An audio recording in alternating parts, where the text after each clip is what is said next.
ಆತ್ಮೀಯ H16 news ಅರ್ಥಾತ್ ಹೇ ಸೀತಾರಾಮ್ಗೆ ಸ್ವಾಗತ. ನಾನು ನಿಮ್ಮವ MI ಅಥವಾ ಮಲ್ಲಪ್ಪ ಜೂತವರ. ಆತ್ಮೀಯರೇ,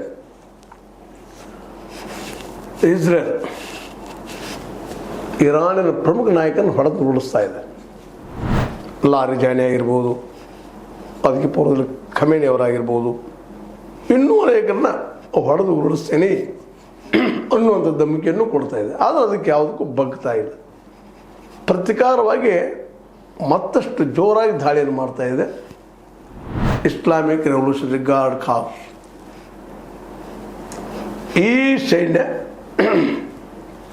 ನಾವೆಲ್ಲರೂ ಖಮೇನಿಗಳೇ ಅನ್ನುವಷ್ಟು ಮಟ್ಟಿಗೆ ದಾಳಿ ನಡೆಸ್ತಾ ಇದ್ದಾರೆ. ಕಂಟ್ರೋಲಿಗೆ ಬರ್ತಾ ಇಲ್ಲ.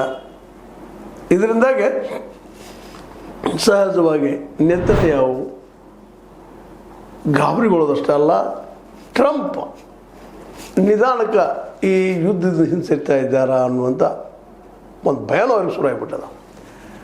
ಎಲ್ಲಿವರೆಗೆ ಅಮೆರಿಕ ಇಸ್ರೇಲ್ ಜೊತೆಗೆ ನೆತನ್ಯಾಹು ಜೊತೆಯಾಗಿರ್ತದೋ ಅಲ್ಲಿವರೆಗೆ ನೆತನ್ಯಾಹು ಸುರಕ್ಷಿತ, ಅವ್ರ ದೇಶ ಇಸ್ರೇಲ್ ಸುರಕ್ಷಿತ. ಇಲ್ಲಾಂದ್ರೆ ಇಸ್ರೇಲ್ ಪೂರ್ತಿ ನಾಶ ಆಗೋದ್ರಲ್ಲಿ ಎರಡು ಮಾತೇ ಇಲ್ಲ. ಆದರೆ ಇದು ಗೊತ್ತಿರುವ ನೆತನ್ಯಾಹು ಈ ಯುದ್ಧನ ಸಮೀಪದಲ್ಲಿ ನಿಲ್ಲಿಸಬಾರ್ದು. ಯಾಕಂದರೆ ಅಮೆರಿಕದಲ್ಲೇ ಟ್ರಂಪ್ ತೆಗೆದುಕೊಂಡಂಥ ಈ ಮೂರ್ಖ ನಿರ್ಧಾರದಿಂದಾಗೆ ಇವತ್ತಿನಲ್ಲಿ ಆರ್ಥಿಕ ಪರಿಸ್ಥಿತಿ ದಿವಾಳಿ ಹೇಳುವಂಥ ಪ್ರಸಂಗಕ್ಕೆ ಬರ್ತಾ ಇದೆ.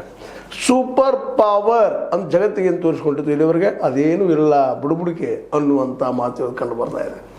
ಹೌದು, ವೈಜ್ಞಾನಿಕ ಭಾಳ ಬೆಳೆದದ, ಮಾಡದ, ಸಾಕಷ್ಟು ಗಳಿಸದ, ಶ್ರೀಮಂತದ. ಅದರಲ್ಲೂ ಮುಖ್ಯ ಪ್ರತಿಸ್ಪರ್ಧಿ ಚೈನಾ ಮತ್ತು ರಷ್ಯಾಗಳನ್ನ ಹಿಂದಿಕ್ಕಿದ. USSRನ ಮುರಿದು ಹೋಗೋದದ, ನಿಮ್ಗೆ ಗೊತ್ತದ. ಸೋವಿಯತ್ ಯೂನಿಯನ್ ಅಂತಿತ್ತು, ಅದನ್ನು ಮುರಿದು ಹೋಗಿದ್ದು ಅಮೆರಿಕ. ಹೀಗಾಗಿ